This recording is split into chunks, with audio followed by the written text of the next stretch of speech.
Hey everyone, so in the previous video we looked at how to gather resources in game.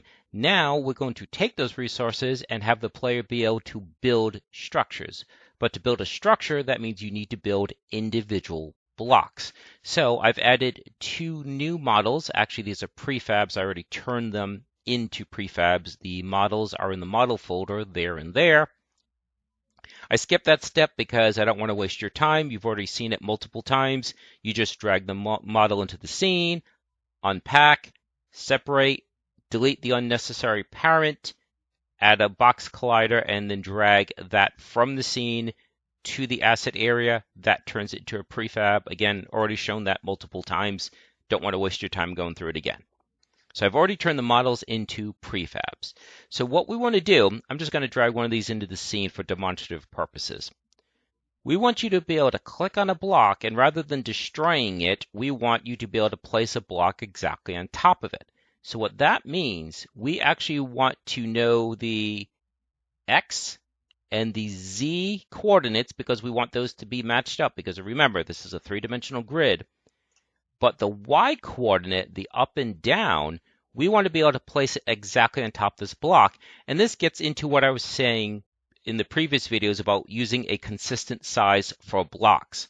This is 4 Unity units in each direction. This is 4 Unity units in each direction.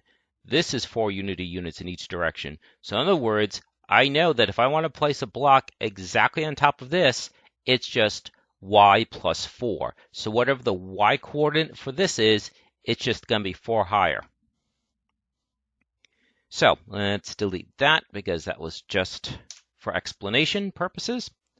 And now what we're going to do, we are going to go to the game flow script, which is on the GM object. And we're going to do a couple things.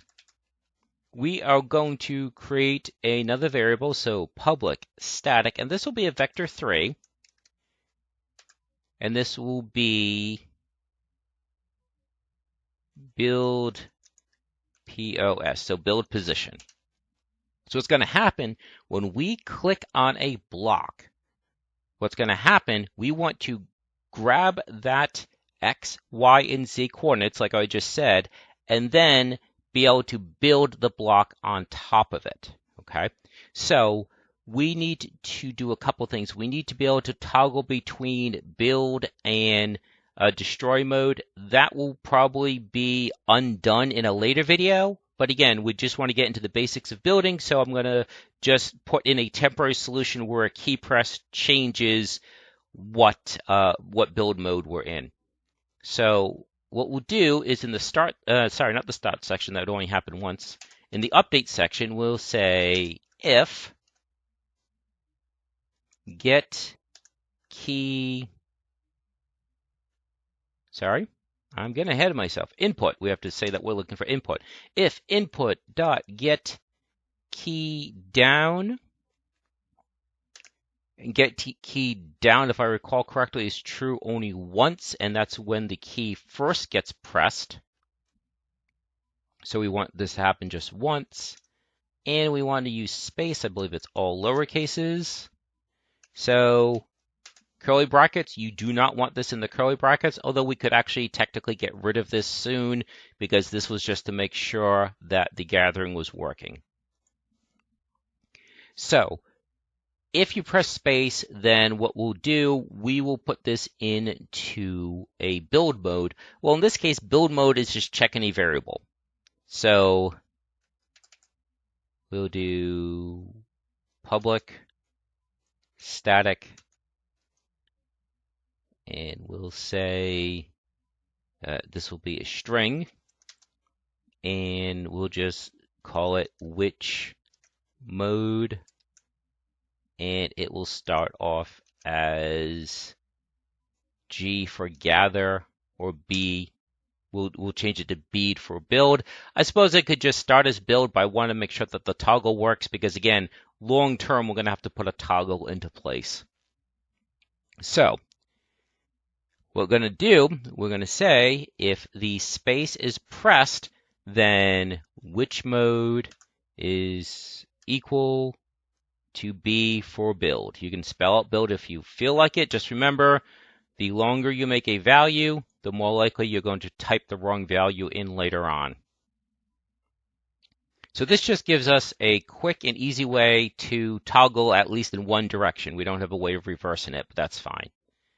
So this will let us go into build mode. So what does build mode entail? Well, it just means that when you go to the block, this won't happen because you're not trying to destroy the block, you're trying to build it. Actually, this either. So this whole thing won't happen. So for now, we'll just put this inside an even larger if statement. So if, and since that variable is in game flow, we have to declare what script it's coming from. So if gameflow dot which mode equals, and I believe we said G for gather, then all this happens. Oops. And then if you're not sure if you have enough curly brackets, if you click on one bracket, it should show you the matching one. See how that's gray and that's gray? See how that's gray? That's gray. It's showing you that they're paired up. So I don't think I'm missing any brackets. Okay, so if it's in build mode, which just means that variable is set to be, you'll no longer destroy blocks. So if gameflow dot which mode equals B, then something entirely different happens. And in this case, we're going to grab the coordinates and we're going to indicate that a click has happened. So that means we're going to need one more variable. So let's go back over to GameFlow and we'll create one more variable. So public static string place block equals, it'll start off as no. I'll mention later why I don't like to use booleans for yes and no's, because someone always says that, and technically they're right, but I'll explain why in a bit. Okay, so sorry for jumping around. So what we've done now, we've added, so we're going to capture the position of the block that's being clicked on. We want to make sure that we are clicking on the block to build and not to gather, so we have to track that value. And we need to know that you've actually clicked on something, because just because you're in build mode, which is here, just because you're in build mode doesn't mean you've actually clicked on anything. This will transfer from the block to the GM object that a block has been clicked. So again, this is happening only when you click on something. So gameflow dot, you say place block, so we should turn this to yes. So we'll have a decision, we'll have code run based on that, and we'll take that vector 3, so gameflow dot, was it build POS? Yes, is equal to transform dot position. And again, transform dot position captures the X, Y, and Z, or if you're in 2D, just the X and Y. It captures the coordinates of the object the script is attached to. The script is attached to blocks. So whatever block I'm clicking on, this will be equal to that block's position. So now, so if we're in build mode and we've clicked on a block, this gets set to yes, and we capture the position of what you just clicked on. So we come back to GameFlow, and what we'll do is also in the update section, another if. If, so we're going to check to see if a click occurred, and we did that by doing the variable place block. Now again, since I declare it, it's static, but because I declare it in this variable, I don't have to put the script name here, but I could if you want to be consistent. So if place block equals, and we said Y for yes, then we want to do something. We only want to place one block, so we can change place block back to no, so this doesn't keep happening.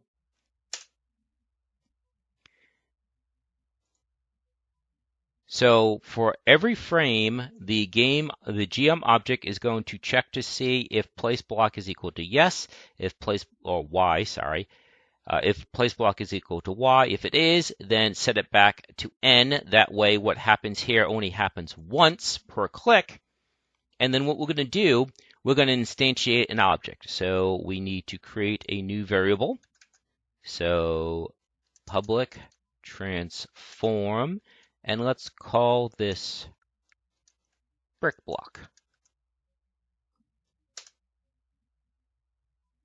Save this. That shouldn't create an error because there is a statement in there. We come to our GM object, and when it's done compiling, we'll see that new brick block. We'll just put brick block there. And now we can instantiate it. So this is what actually places the block. So far up this point, we're just handing information back and forth between the block object and the GM object. Could we technically have the block object itself instantiate the block? Yes, but this is one of the times that I'm trying to think ahead about optimization. If every single block is aware of all these other blocks, I think that would indeed impact performance. So this way, only one object is aware of the block, and it's the game flow object. I don't have a guarantee that that would improve performance, but I suspect it would, because again, you could have millions and millions of blocks. Every one of them would be aware of all the other blocks. This way, only one object is aware of it. So I'm pretty sure that should help with performance. So instantiate, so again, 3 arguments. What's being instantiated? Well, the brick block is going to be instantiated. So where's it going to be instantiated? This is what I was talking about earlier. So it's going to be instantiated at a new vector 3, and this is going to look messy as heck, because what we're going to do, we're going to take transform.position and break it down into its 3 values. Again, it's a vector 3. It's an x and y. It's an a z, because we said we want the x, we want the z, but we need to modify the y. So new vector 3, and it's going to be, well, transform.position got put into the build POS. So just want to clarify that. So build POS dot x, and then build POS dot y, but we said that it's 4 blocks, 4 Unity units high. So if I'm not making a mistake, then that should be the location. So the block beneath it plus 4 units above it, and then build POS dot z. So again, we want to keep the x, we want to keep the z, but we want to modify the y. That's just about the worst you'll ever see a coordinate built right into an instantiate command. If it gets any more complicated than this, you probably should actually calculate outside of this. And then we said rotation. So this one is also something that we're probably going to have to work on, because eventually you're probably going to want to be able to rotate the block. I've seen games that let you rotate blocks, on every axis. So rotate it Y, Z, X. We're not going to do that. Again, we have to do this in an iterative manner. We're just putting the basic placement into here. But this, because I mentioned rotation in the other ones, this is where you would do that. You wouldn't do the rotation of the brick block. You would modify this to a certain rotation.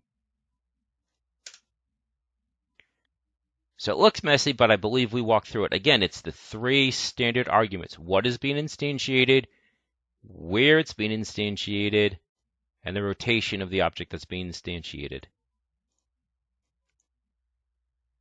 I believe that should do it, because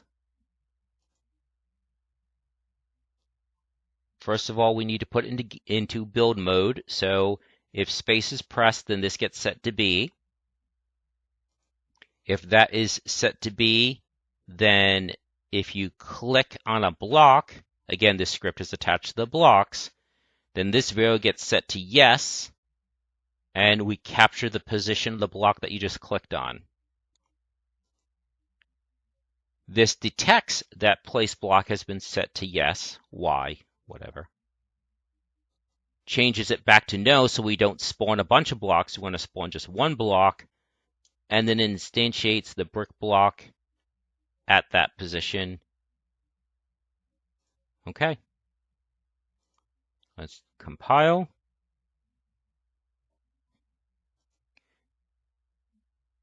So we'll hit space, and then let's see if we build a block. There we go.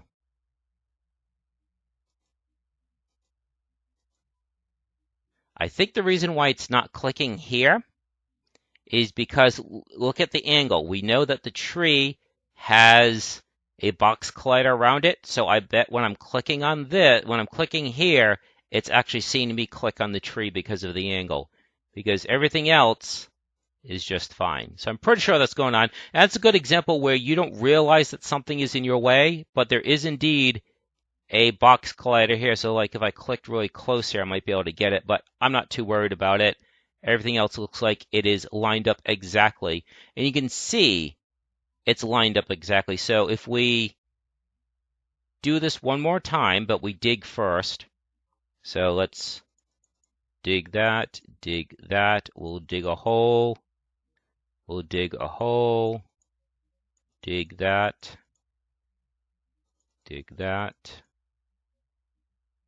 and then we go to build mode with the space button. See, it is exactly lined up.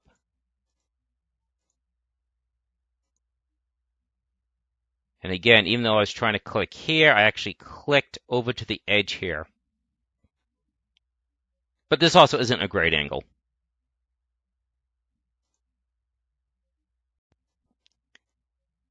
And now we want to be able to toggle between the brick and the slate block. So just like toggling between gather and build, we'll put in another keystroke toggle.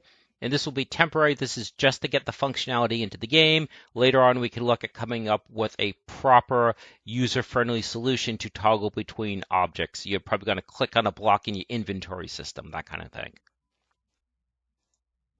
So pretty much rinse and repeat. We're going to create public transform. And this will be slate block. And we will have a new variable. Since it's a string, if you want, you could put it with these. But honestly, when I'm adding something new, I try to leave it in the order in which I add it. So if I break something, one of the things I can do is say, okay, what was the newest thing I added? That's a good starting place. It's not a guarantee, but it's a good starting place. So the sequence of the variables really don't matter here. So public static string, and we have which mode. So let's do which block. And let's have it default to, we'll have it default to brick. And yes, we used B for build, but that doesn't matter. Having different values, having the same value but for different variables is fine because it's not going to get them confused. As long as you're checking for the right variable. So it's okay to have, like, you can have 50 different variables that check for Y or N, yes or no. That's fine. So that's going to be for a brick block. And again, we need to put in a keystroke. And for this, we're going to check to see if the S key is pressed for slate block. And this is a good example. In a real final game, S would probably be part of your movement key. So WASD tends to be how you do keyboard movement. So this is very temporary. So instead of which mode, it is which block, and it will be S for slate. So now we have almost everything that we need. So we need to add the block to here. So here's the GM object. There's the slate block. We'll put the slate block on it.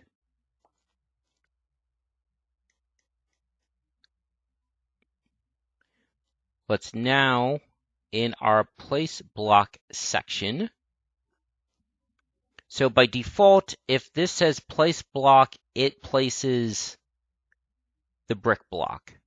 But we now want a decision to be made. So let's copy this.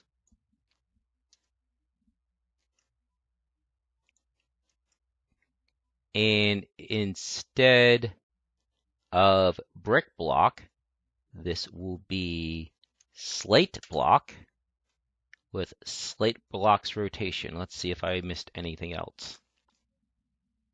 So what is being instantiated, where it's being instantiated should be identical, the rotation. Now we just need some if statements to break this up. So if which block equals B for brick, then that will happen. If which block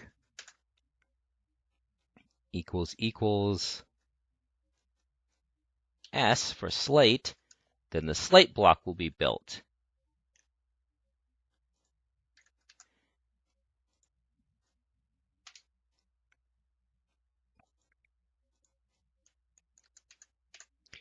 Now, if I recall correctly, I believe this can be replaced with a variable.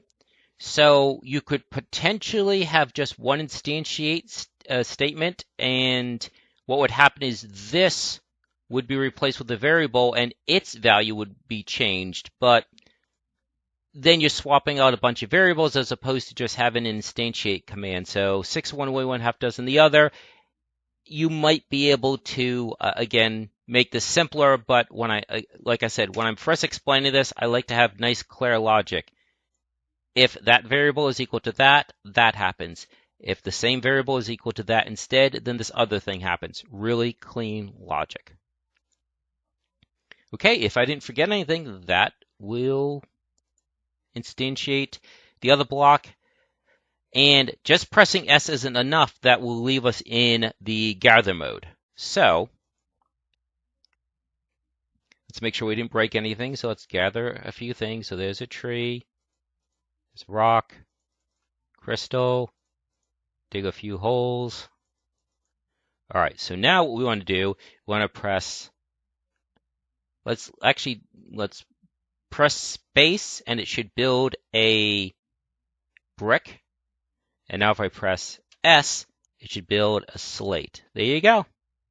Now we don't, just like going between gathering and building, we don't have the toggle to go back, but just like that. So now you've got a really large amount of a voxel gathering building game. It may not look very impressive because we have this static position, but once we put the camera and add a player controller and you can move around, it'll feel more like a game. So right now it probably feels, again, it feels very flat, like it doesn't really feel too much like a game. Nothing's animated. Again, functionality first, and then you can add the flourishes, then you can add the animations and things like that. But now you know how to make a world instantiate, randomize the placement of multiple items, gather, toggle to a build mode, and toggle between what can be built. And this series has only run about a little over an hour. So that's an incredible amount of learning for a very short period of time. So I really hope that you have found this useful. and we'll keep going. I keep saying that we're going to do the player controller, but I realize that since we just showed you how to gather, then it makes sense to show you how to build. And so I do think the next video we probably will get into player controller at that point. And at that point, maybe after that, we'll look at maybe adding mobs and work on pathing. Okay, so again, I hope that you have found this helpful. And if there's any features you want to see, please add those to the comments. And I hope you enjoy the rest of your day.